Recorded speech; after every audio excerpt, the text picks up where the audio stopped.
Demikian karena faktor-faktor eksternal tidak dapat dikontrol oleh perusahaan. Bentuk-bentuk perubahan lingkungan eksternal meliputi kondisi perekonomian makro. Kondisi perekonomian makro seperti tingkat suku bunga, inflasi, dan nilai rupiah.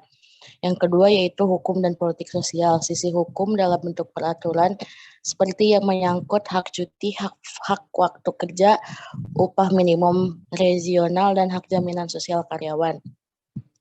Yang ketiga yaitu ilmu pengetahuan dan teknologi.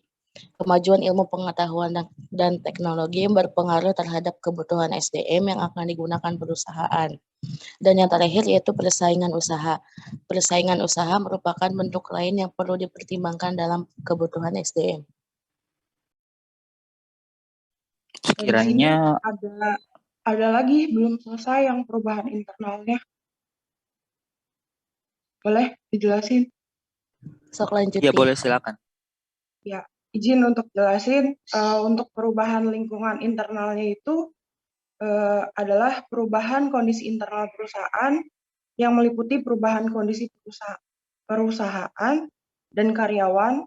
Perubahan kondisi tersebut meliputi perkembangan investasi atau ekspansi usaha, pemanfaatan sumber daya produksi untuk barang dan jasa, dan pasar. Untuk perubahan lingkungan internal ini ada dua, yaitu yang pertama perubahan kondisi perusahaan. Kondisi perusahaan yang sehat dan yang perusahaan yang kurang sehat itu bisa dilihat dari sisi efisiensi akan berpengaruh terhadap permintaan untuk perusahaan itu sendiri. Dan yang kedua ada perubahan kondisi karyawan. Untuk perubahan kondisi karyawan itu bisa relatif dan mudah dilihat dari segi perilaku, penguasaan teknologi, tingkat kehadiran, dan perputaran karyawan. Sekian.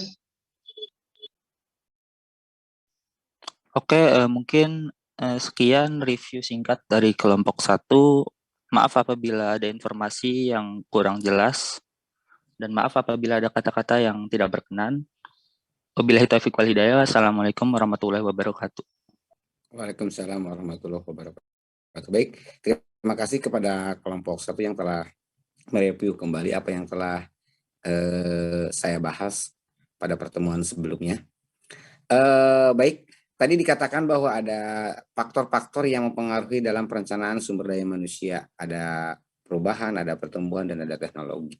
Nah, 3 faktor tersebut itu sangat-sangat berpengaruh. Tadi sudah dijelaskan secara gamblang. Mungkin tadi dari ada tambahan-tambahan materi dengan menggunakan referensi dari buku-buku yang lain, bahwa setiap perusahaan itu berbeda-beda tingkat kemajuannya. Nah, karena tingkat kemajuan perusahaan itu berbeda-beda, maka kemudian dalam perencanaan sumber daya manusia pun pasti berbeda. Kebutuhan akan sumber daya manusia yang kemudian sumber daya manusia itu akan menjadi satu aset bagi perusahaan dalam mencapai tujuan perusahaannya. Nah, pertumbuhan perusahaan menyebabkan kebutuhan akan tenaga kerja yang berkualitas di bidang yang relevan ini sangat ditentukan sekali dari bagaimana si perusahaan tersebut merencanakan dalam pengadaan sumber daya manusia. Saya coba akan membuat satu contoh bagaimana perencanaan sumber daya manusia dalam satu perusahaan. Nah, kenapa saya memberikan contoh? Karena nanti begini, kemungkinan dalam UTS nanti saya tidak akan ada ujian tertulis, tetapi akan memberikan tugas kepada masing-masing kelompok, di mana masing-masing kelompok tersebut membuat satu contoh perencanaan sumber daya manusia. Nah, mana Intan? Intan tolong dicatat ya, supaya nanti saya ulangi lagi nanti dalam pertemuan UTS. Jadi tugas dari saya itu adalah coba kalian masing-masing kelompok itu, karena sebagai pengganti UTS, membuat tugas perencanaan sumber daya manusia. Nah, tugas yang saya bikin di sini bukan mencari materi, tetapi membuat satu contoh kasus bagaimana satu perusahaan dalam pengadaan sumber daya manusia. Tentunya dipengaruhi pertama didasari oleh 3 faktor yang telah kita bahas. Dari mulai pertumbuhan, perubahan, dan teknologi. Kemudian tentukan juga perusahaannya itu bergerak dalam bidang apa atau core bisnis dari perusahaan itu apa. Kenapa? Setiap perusahaan dengan perusahaan lain itu kan berbeda tergantung dari core bisnis yang sedang dijalankannya. Misalkan perusahaan teknologi. Nah, dalam perusahaan teknologi ini dalam pengadaan sumber daya manusia kita akan melihat dulu dari strukturnya. Struktur yang ada dalam perusahaan tersebut. Contoh struktur departemen sumber daya manusia yang bergerak dalam bidang teknologi atau core bisnisnya itu adalah teknologi. Yang pertama adalah Chief Human Research Officer. Nah, Chief Human Research Officer ini bertanggung jawab bagaimana mengembangkan visi dan strategi perusahaan. Seperti yang pertemuan yang lalu saya sampaikan bahwa kalau kita mau mengetahui tujuan perusahaan itu bisa dilihat dari visi. Visi perusahaan itu apa. Maka kemudian yang bertugas untuk bagaimana mencapai visi yang diinginkan oleh perusahaan itu adalah tugasnya dari si Human Research Officer. Nah, kemudian strategi. Strategi apa yang akan dilakukan oleh perusahaan tersebut dalam mencapai tujuan perusahaannya. Ini adalah tanggung jawab dari Chief Human Research Officer.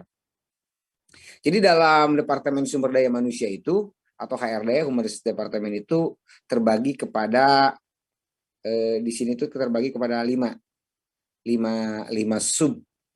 Yang pertama adalah Chief Human Research Officer, yang tadi tugasnya adalah bertanggung jawab dalam pengembangan visi dan strategi perusahaan.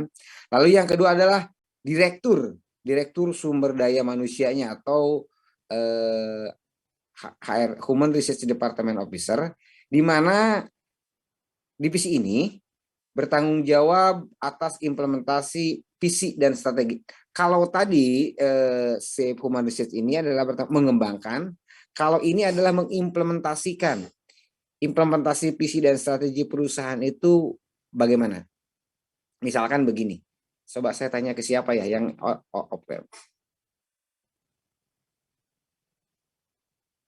Pina Vanessa. Pin, kalau misalkan sebuah perusahaan teknologi, kira-kira menurut pemikiran Pina, strategi apa sih yang apa?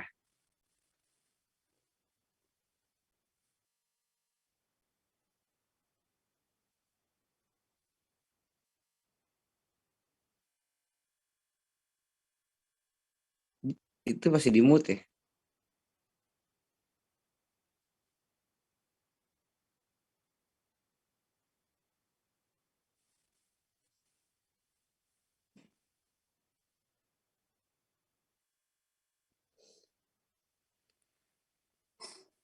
Silakan.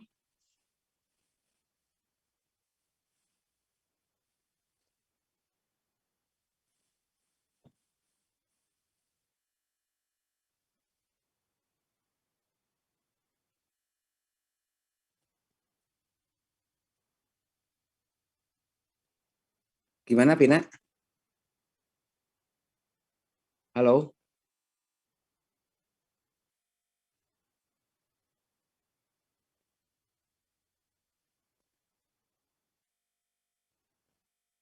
Halo?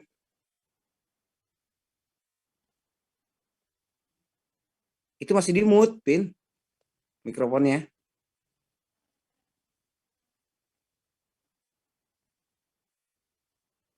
Halo?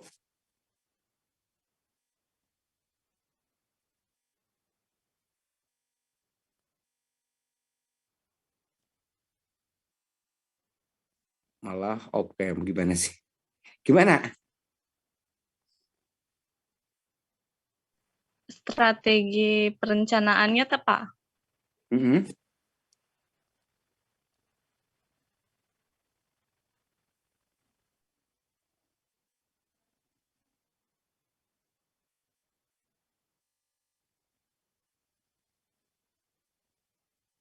Heri Herianto. Ini open juga ya. Izin bantu jawab, Pak. Iya, gimana Her? Strategi perencanaan gimana tadi, Pak? Saya kan lagi ngebahas hari ini, ya makanya masuk ya. Jangan akunnya aja yang masuk. Tadi saya sampaikan bahwa hari ini kita bahas tentang contoh perencanaan sumber daya manusia dalam sebuah perusahaan. Contoh kasusnya adalah perusahaan teknologi. Nah, kemudian kira-kira menurut Heri, kan salah satu tugas daripada Direktur Sumber Daya Manusia adalah mengimplementasikan visi. Sementara yang bertanggung jawab mengembangkan itu adalah Chief Human Resource Officer. Kira-kira strategi ketika mau diimplementasikan dalam perusahaan teknologi di tengah kondisi seperti ini, kira-kira strateginya seperti apa dalam mencapai visi? Gak apa-apa ya, Pak, menurut saya aja, Pak ya. Iya. Kalau menurut saya pribadi, kalau misalkan menerapkan atau mengimplementasikan visi kepada karyawan yang lain, tentunya apa sih namanya dari pihak HRD di sini harus bisa gitu, apa sih mensosialisasikan lagi tuh Pak pada departemen-departemen lain, karena kalau misalkan dalam suatu perusahaan dan ada yang memiliki visi yang berbeda, maka tujuan dari si perusahaannya tersebut pasti tidak tercapai gitu Pak. Maksudnya tidak optimal pencapaiannya gitu. Karena ada satu dan lain hal, misalkan karyawan ataupun departemen lain yang tidak optimal kinerjanya karena tidak satu visi gitu Pak. Jadi dari pihak KRD coba mengkomunikasikan lagi visi yang ada di perusahaan kepada departemen-departemen lainnya Pak. Oke, baik, terima kasih ya. Selanjutnya yang ketiga itu adalah manajer sumber daya manusia. Nah, kalau tugas manajer sumber daya manusia itu adalah memantau dan membantu pekerja sehari-hari para profesional yang ada di di Departemen Sumber Daya Manusia. Artinya, manajer ini adalah turunan daripada Direktur Sumber Daya Manusia, di mana tugas fungsi utamanya adalah memantau dan membantu pekerjaan sehari-hari para profesional yang ada di sumber daya manusia, lebih kepada controlling ya. Kemudian yang keempat adalah spesialis sumber daya manusia. Biasanya dalam perusahaan teknologi yang saya coba ambil kasusnya itu ada 3 orang. Nah, SDM yang ada di sini adalah bekerja di berbagai bidang sumber daya manusia, dan dengan tiap orang itu akan memiliki tugas masing-masing, yaitu mengatur kompensasi dan dokumen, kemudian melakukan wawancara dan melakukan evaluasi proses kerja, serta mengatur tentang bagaimana pemberian bonus, kemudian bagaimana tentang pemberian penghargaan kepada karyawan-karyawan yang berprestasi.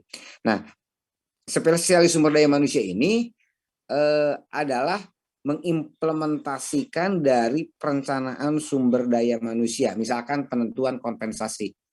Kompensasi itu adalah sesuatu yang diterima oleh seseorang akibat karena pekerjaannya. Dengan kata lain, kompensasi itu bisa berupa gaji, bisa berupa bonus, bisa berupa tunjangan-tunjangan yang lainnya, atau penghargaan yang lain. Itu adalah kompensasi. Banyak kakak-kakak tingkat kalian kemarin yang mengambil tentang pengaruh kompensasi terhadap kinerja. Ternyata ada beberapa perusahaan yang membuktikan bahwa kompensasi ini sangat berpengaruh terhadap kinerja gitu. Ada yang semakin tinggi nilai kompensasi yang diberikan oleh perusahaan, maka kinerjanya itu semakin baik. Tetapi ada juga yang gap, di mana kompensasi itu tidak berpengaruh terhadap kinerja. Kenapa? Kompensasi yang kurang maupun kompensasi yang lebih, kinerjanya tetap. Nah, itu juga akan menjadi satu future research yang harus diteliti kembali. Kenapa gitu? Atau juga harus diteliti juga kenapa ini bisa berpengaruh gitu. Nanti kalian dalam pembuatan skripsi ini tidak mesti harus berpengaruh, nggak mesti gitu. Tergantung fakta atau realita yang kalian temukan di lapangan ketika kalian melakukan penelitian tersebut. Misalkan tadi kompensasi. Kompensasi itu di satu perusahaan mungkin berpengaruh terhadap kinerja atau juga mungkin tidak berpengaruh terhadap kinerja. Seperti itu. Faktornya banyak. Kompensasi itu menjadi penyemangat sehingga kinerjanya meningkat. Ternyata di penelitian yang lain itu tidak berpengaruh karena mungkin karyawan atau sumber daya manusianya di sana itu walaupun kompensasinya besar karena memang faktor pembawaannya itu adalah malas, ya tetap aja kinerjanya juga tidak meningkat. Nah, di bagian keempat, struktur sumber daya manusia, salah satu contohnya itu di perusahaan teknologi, spesialis sumber daya manusia ini salah satunya adalah mengatur kompensasi.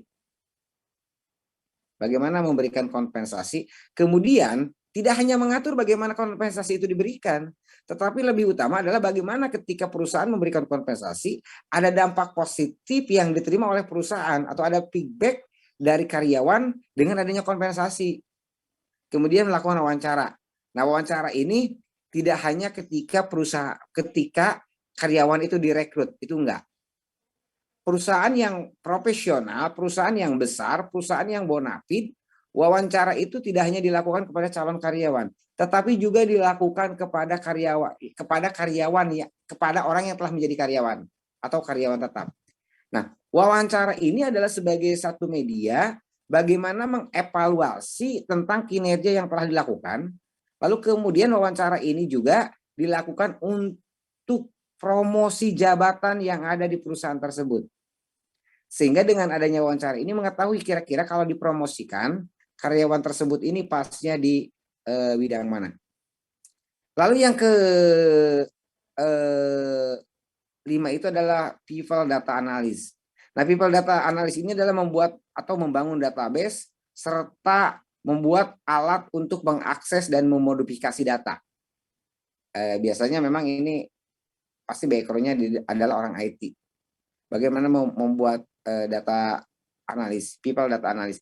Yang dimaksud data di sini bukan hanya nama, alamat, bukan gitu. Jadi yang dimaksud dengan people data analis di sini adalah bagaimana mengumpulkan informasi-informasi, kemudian melengkapi informasi-informasi tersebut baik dari orang per orang, baik dari stakeholder yang ada dalam perusahaan tersebut. Jadi bukan hanya buat internal. Nah, people data analyst ini kerjanya itu karena membangun database dan alat untuk mengakses serta memodifikasi data, bukan hanya diperuntukkan untuk internal. Tetapi juga buat eksternal, yaitu stakeholder. Stakeholder yang terlibat dalam lingkaran bisnisnya. Misalkan supplier, misalkan pasar, misalkan pemerintah gitu. Nah, people data analyst ini bagaimana dia membangun satu database sehingga kemudian menjadi bank data. Nah, kenapa perusahaan harus memiliki bank data? Karena tujuannya adalah agar memudahkan perusahaan ketika membutuhkan data-data. Data ini digunakan pertama untuk mengevaluasi. Yang paling penting itu data itu untuk mengevaluasi. Karena tadi disampaikan bahwa ada faktor-faktor dalam perencanaan SDM ini adalah pertumbuhan serta teknologi. Yang namanya pertumbuhan atau teknologi itu atau perubahan itu adalah dinamis. Nah, dapat kita bayangkan ketika hidup yang dinamis ini kita tidak memiliki data. Gitu.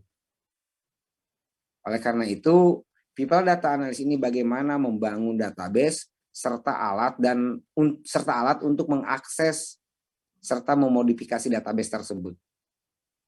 Kemudian itulah struktur ya dalam sumber daya manusia yang ada di perusahaan teknologi. Lalu kemudian bagaimana strategi mempekerjakan satu pegawai baru atau karyawan baru? Rencana strategis untuk memprediksi bahwa setiap 6 bulan perusahaan akan tumbuh. Artinya apa? Si perusahaan dalam hal ini yang dilakukan oleh sumber daya manusia mesti memilih staf-staf baru sehingga kemudian rencana strategis setiap 6 bulan itu bisa tercapai. Jadi biasanya perusahaan ini kalau yang pertumbuhannya cepat, rekrutmen itu tidak dilakukan dalam 1 tahun sekali. Tapi bisa per 6 bulan, bisa per 1 tahun, bisa per 2 tahun dan selanjutnya. Tergantung dilihat dari mana pertumbuhan perusahaan tersebut. Nah, kemudian pencarian atau rekrutmen karyawan baru itu tidak semudah seperti apa yang kita bayangkan. Karena itu prosesnya itu mulai satu proses yang panjang, serta biayanya itu tidak murah gitu. Maka kemudian sumber daya manusia dalam sebuah perusahaan itu menjadi satu ujung tombak atau menjadi penentu bisa dan tidaknya, tepat dan tidaknya karyawan itu direkrut. Maka tanggung jawabnya sangat besar.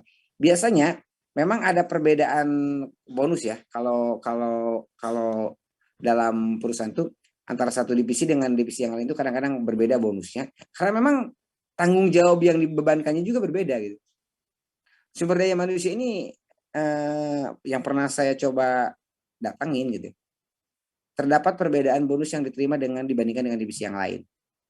Kenapa? Karena menjadi ujung tombak atau penentu si karyawan itu direkrut atau tidaknya. Maka kemudian kenapa kita penting membuat satu perencanaan sumber daya manusia? Karena merekrut orang itu tidak semudah apa yang kita bayangkan hari ini. Nah, rencana strategis yang dilakukan oleh divisi sumber daya manusia dalam merekrut karyawan ini bisa dilakukan dengan waktu minimal 6 bulan, 1 tahun, atau selanjutnya. Kemudian dalam rencana untuk merekrut sumber daya manusia yang baru itu, ada beberapa proses atau tahapan-tahapan yang harus dilalui. Maka kemudian tadi saya sampaikan tidak semudah itu. Nah, pertama itu adalah seleksi kandidat. Nah, seleksi kandidat itu tujuannya adalah bagaimana mencari kandidat yang paling baik di antara yang terbaik. Mencari kandidat terbaik di antara yang baik. Artinya di sini dibutuhkan satu komitmen. Komitmen bagaimana mengaplikasikan kebutuhan atau karyawan yang dibutuhkan oleh perusahaan dengan orang yang membutuhkan pekerjaan atau melamar pekerjaan. Nah, maka kemudian dalam rencana merekrut karyawan ini ada satu proses. Salah satu contohnya adalah tadi seleksi. Kemudian peran Departemen Sumber Daya Manusia atau Human Research Department dalam merekrut karyawan adalah Direktur Sumber Daya Manusia bertanggung jawab atas persiapan mulai dari materi iklan untuk menarik perhatian orang, kemudian menyebarluaskan informasi tersebut tidak hanya berupa iklan ya, tapi bisa disebarluaskan melalui mulut ke mulut atau mungkin sekarang itu broadcast melalui medsos. Nah, kenapa perlu penyebarluasan? Agar kualitas yang diinginkan oleh perusahaan tersebut itu tepat. Kualitas ini adalah misalkan karena ini bicara tentang perusahaan teknologi, orang-orang yang memiliki pengetahuan secara teknis serta pengetahuan tentang bahasa-bahasa yang ada dalam core bisnis perusahaan teknologi ini. Lalu kemudian di samping itu juga kualitas yang dibutuhkan adalah kualitas pada orang yang memiliki keterampilan berorganisasi. Sumber daya manusia dengan organisasi ini sesuatu yang tidak bisa dipisahkan gitu. Makanya kenapa di awal saya sampaikan siapa yang aktif di organisasi itu bagus. Kenapa? Secara tidak langsung kalian telah mencoba mengaplikasikan atau mengimplementasikan dari teori sumber daya manusia yang telah kalian pelajari kemarin-kemarin. Baik itu di dalam perencanaan sumber daya manusia maupun pengantar sumber daya manusia. Nah, organisasi di kampus ini adalah jadikanlah kalian sebagai praktek dan sebagai miniatur dari perusahaan.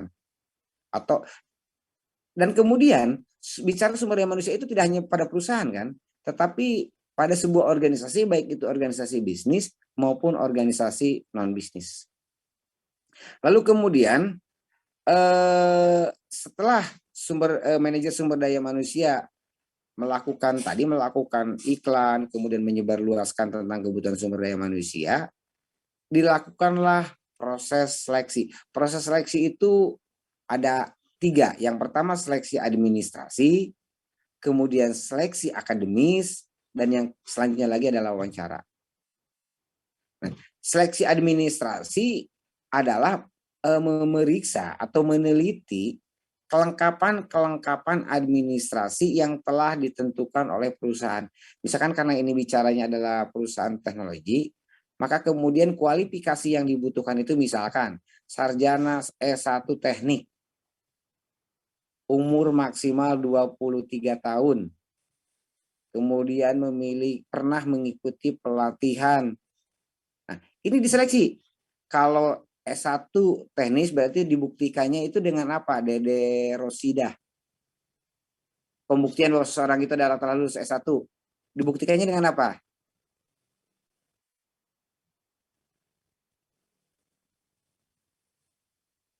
Dek?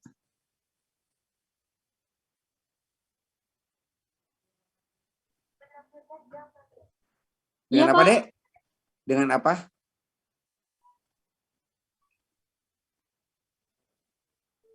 Ada ijazah, Nah, ada ijazah. nilai IPK. Ada ijazah, ada transkrip. Misalkan contohnya itu. Kemudian seleksi akademis. Tes biasanya, baik itu psikotes maupun tes kemampuan akademis. Nah, tesnya ini tentang psikologi. Psikologi itu adalah lebih kepada bagaimana kita mengetahui tentang karakter atau sesuai tidaknya posisi yang sedang dibutuhkan untuk calon karyawan tersebut. Kemudian tes kemampuan akademis itu lebih kepada bagaimana seseorang ini memiliki pengetahuan yang relevan dengan bidang perusahaannya. Ini nanti mungkin kita akan lanjut lagi ya karena waktunya sudah mau habis ini. Baik, mungkin pertemuan kita kali ini dicukup sekian. Tugasnya sekali lagi saya sampaikan untuk UTS dipastikan tidak ada ujian tertulis, tapi nanti tugasnya adalah membuat contoh kasus dari apa yang tadi saya sampaikan tersebut. Untuk lebih jelasnya supaya kalian tidak lupa, setiap pertemuan sebelum UTS akan saya sampaikan kembali. Kemudian kepada Intan jangan lupa absen pertemuan kita hari ini. Lalu kemudian tugas selanjutnya review materi akan tetap dilakukan sampai mata kuliah ini selesai. Supaya apa? Supaya saya mengetahui apakah kalian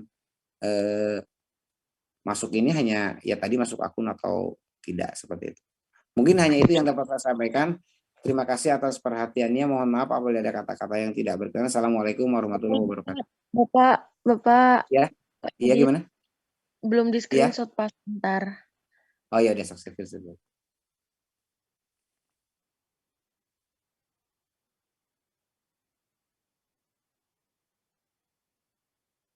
Udah Intan?